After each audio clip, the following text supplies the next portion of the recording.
We trained to fight the British in the then Soviet Union and then it was Republic of China. That's where we trained as guerrillas to fight the British. I support those who are fighting for their own independence, and I'm against those who oppress people who are fighting for their own independence. In the first place, the sanctions imposed on Zimbabwe are illegal sanctions. They are not just fine sanctions. There is no basis for the imposition of those sanctions. We have quarreled with nobody. Who gave the Americans to be policemen of the world? They have no right.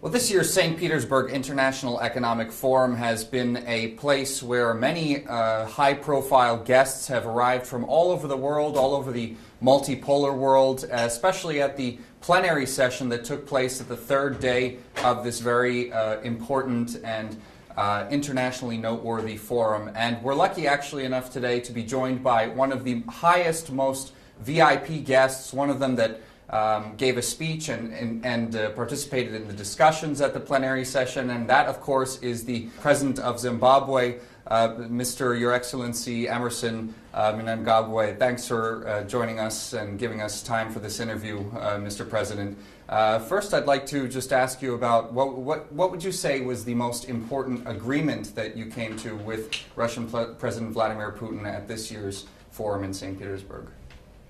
Well, the relations between Moscow and Harare are excellent. So when I received the invitation from my brother, President Putin, I immediately accepted and came over. And I don't regret that I came over because we had the opportunity to discuss one-on-one on the promotion and the consolidation and making our relations more comprehensive than before. Well, you mentioned brother, and this is something that I noticed at the plenary session as well. You called Vladimir Putin your brother. I guess it would be safe to say that you consider Russia to have brotherly relations with the Zimbabwean people as well. I would say that's, a really endearing thing to say in terms of international relations between the two countries. What kind of common history of multipolarity and anti-imperialism would you say that the two countries share that make both the Russian people and Zimbabwean people so close? Well, you are aware that Zimbabwe was a British colony, and we did not get our independence from the British on a telephone call. We had to struggle for it. Many of our colleagues went to prison. I was one of them. I spent 10 years in prison in the fight of freedom to liberate Zimbabwe, to liberate Rhodesia from the British to become Zimbabwe. So in that process of the war of liberation, our struggle for independence, the then Soviet Union gave us ground to train as freedom fighters to fight the British. So the relations between Harare and Moscow is historical because they assisted us to attain independence in our country. That we cannot forget. Yes, of course, we have so far come to terms and again have good relations with the United Kingdom, but we don't forget that the former colonial masters. Mm-hmm. Well, in your speech at the plenary session, I remember you said Zimbabwe had some serious economic goals to achieve before 2030. How would you say, or rather, which sectors of cooperation between Russia and Zimbabwe would you say are the most important to achieve these goals that Zimbabwe has? Well, in our region, the primary objective of any government is to secure food security for our people. In that process, to achieve food security, we need fertilizer. and the Russian Federation is there to assist us, has been assisting us with fertilizer, and they promised to continue to give us that assistance in fertilizer. It is our primary objective as a country that we achieve permanent food security in our country. We are an agricultural country, and it will be an insult for an agricultural country like Zimbabwe to fall into a category of food insecurity. So we have very excellent relations with Russian Federation in terms of acquiring fertilizer to promote not only food security but surplus in the production of food availability and security in the region. And for the last 4 or 5 years, Zimbabwe has attained food security, and we have developed infrastructure to guarantee food security in Zimbabwe, whether there is drought or there is no drought, by developing irrigation facilities in the country to make sure we have under irrigation enough hectarage that guarantees domestic food security.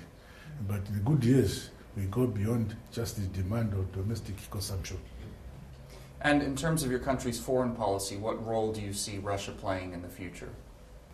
Well, the Russian Federation assisted us to get independence alongside countries like China, where most of us we trained to fight the British in the then Soviet Union, and then it was not China.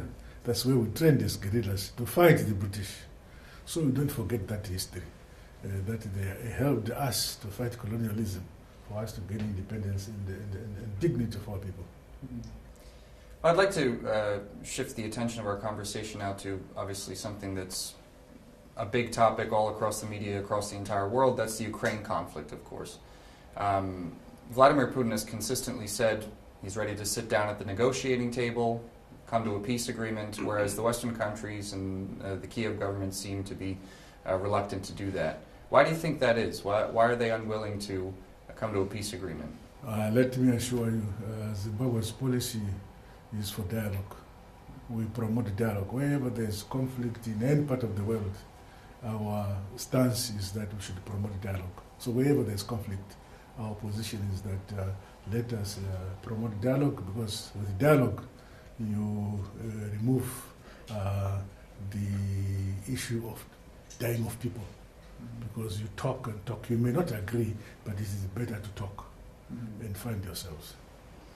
Well, what would you say, how would you assess the move by many Western countries now that, I mean, is a clear escalation where they've said that Western-supplied weapons can be used to strike Russian territory? How would you assess the effects that decision is going to have? No, look, they make their own decisions, but we in Zimbabwe, what we call for is dialogue. If there is any conflict or any area of disagreement, let leaders stand up and go for dialogue and resolve issues of difference, of the conflict, through dialogue. Not move to a situation where people die on both sides. No, we need dialogue. I believe that dialogue can resolve many issues. In fact, both the First World War was resolved when the leaders then realized that it was necessary to go for dialogue. The Second World War also concluded at the table. So it's a good lesson to realize that whatever conflict we may have, it ends at the table. By why have another journey instead of just going straight for a journey towards at the table.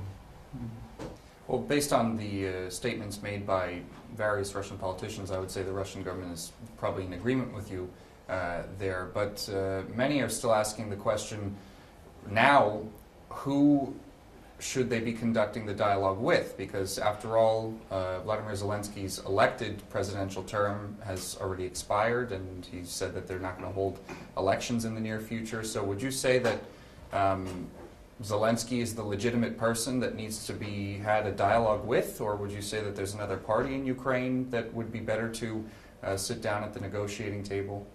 No, I will not identify individuals as this is the most suitable person or that is the most suitable person.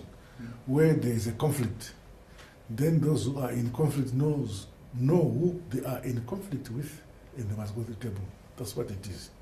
It should not be the duty of, say, Zimbabwe or myself to say X is the correct person to talk to. No.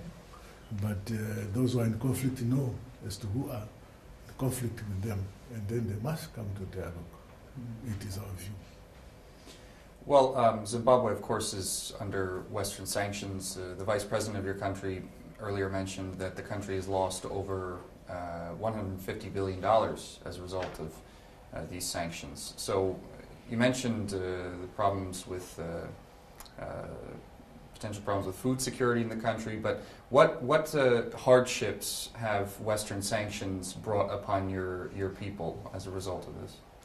In the first place, the sanctions imposed on Zimbabwe are illegal sanctions. They are not justified sanctions. There is no basis for the imposition of those sanctions. We have quarreled with nobody, and we have some people who would want us to move in a particular direction, but our people have a democratic right to choose their own direction in terms of governance and so on. So those sanctions on us are illegal sanctions imposed by those who have imposed them on us. So we don't accept that there is any justification for having ever imposed sanctions on us, because we have no quarrel with anybody. All what we did was to acquire our land, our own land, not an inch outside Zimbabwe. But the land which we claim to be ours is the land which belongs to Zimbabwe. And those other people sitting in other capitals get offended because we claim back our land. And would you say that they're exacerbating the drought situation in the country, the Western sanctions? No, not really. I think the issue of drought, affects the entire region. Sanctions only come to aggravate the situation, but otherwise, the general drought in the sub-Sahara, Southern Africa, is the main cause of our situation. But the imposition of sanctions contribute to constraint to acquire things which we could have been able to access if we had no sanctions. Well, you mentioned earlier, of course, your country's rich history of struggling for national liberation.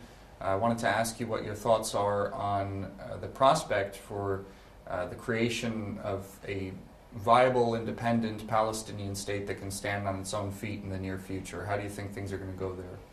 We have been going through a very bitter armed struggle for many years. And I have gone through that. I've spent 10 years in prison as a result of fighting for independence of my country. I support those who are also fighting for independence and dignity for their own people. I support them, wherever they are in the world.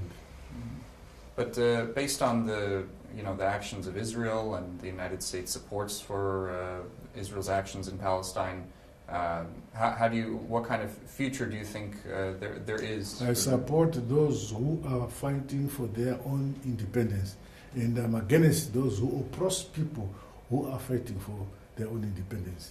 So would you agree with the statement that U.S. policy towards Gaza is a negative thing in the conflict? I'm also sure what policy it is, but if it is a policy which denies the local people of their own independence and their own independence and freedom, I'm against it. Okay. On the subject of the U.S., Washington recently released a statement that it's going to target people in your country in terms of not allowing them U.S. visas if they're somehow threatening democracy. How do you think that is nonsense? That is absolutely nonsense. Who gave the Americans to be policemen of the world? They have no right. They must deal with their own issues in America. We are an independent sovereign state. We fought for our independence. We should teach the Americans freedom, not them, because we have fought for freedom ourselves. If they fought for freedom themselves, then they should be able to be on our side, because we fought for freedom from the British. And your government's previously said that it's interested in introducing a gold-backed currency. How do you think that's going to play into de-dollarization in your country and the region in general? No, the focus is not on the outside world. The focus is on our own currency. We have decided that our currency should be gold-based. And for 2 years, we have been working on that. For 2.5 years, we've been working on that. And we have now enough gold reserves to back our currency. We now have got ZIG, meaning Zimbabwe gold currency. It's now a currency based on gold. And we have been able to achieve that by having enough reserves to, in fact, more than enough reserves to back our currency. Well, I also read that Zimbabwe had actually extended the use of US dollars in transactions for the next 5 years as well. So how does that play into the government's plan to, I guess, gradually introduce this gold-backed currency? All along, the American dollar and the British, these are the currencies that we're using. So we can just overnight flush them out. So it's a process which we have decided to follow. But you can see our direction. We now have our own solid gold-backed currency with solid reserves, which, if you may have followed the history, I went to the Reserve Bank and opened all the vaults, which we have for the last 2.5 years been stocking our gold. So it's not a fiction, it's factual. Well, I think it's safe to say that the struggle against neocolonialism continues, and I mean your country is, I would say, one of them that's at the forefront.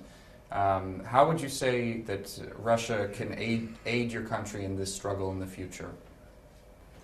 Well, the Russian Federation, in some manner like countries like China, have supported our armed struggle for over 15, 16 years. Some of my colleagues trained here for the liberation of our country. I trained in China in 1963 and 64. That's when I went for military training. And we struggled for the independence of our country after that. And so we continue to have this camaraderie between the people of China and the people of the Russian Federation. As a result of having stood by us, we know we're fighting for independence and for our dignity and freedom from the British. And how would you assess the media situation in Zimbabwe and Africa in general? How would you assess what the Western media is doing there, and how would you assess the level of alternative information that people have there? We have no control of foreign media. The foreign media, it does what it does, and we're not happy with it. Sometimes they report correctly on us, but in the British media, the American media in particular, they are not happy that we are touring an independent line in terms of foreign policy. They're not happy. But unfortunately, we cannot change. Our foreign policy depends on our interests as a country. We shall, as we say, we have a philosophy that we are an enemy to none and a friend to all. But if you choose to be an enemy to us, we will acknowledge your enmity. Okay, well, those are all the questions I have, Your Excellency. Thanks a lot for giving us the time and for this interview. Thank you very much for the opportunity. Thank you.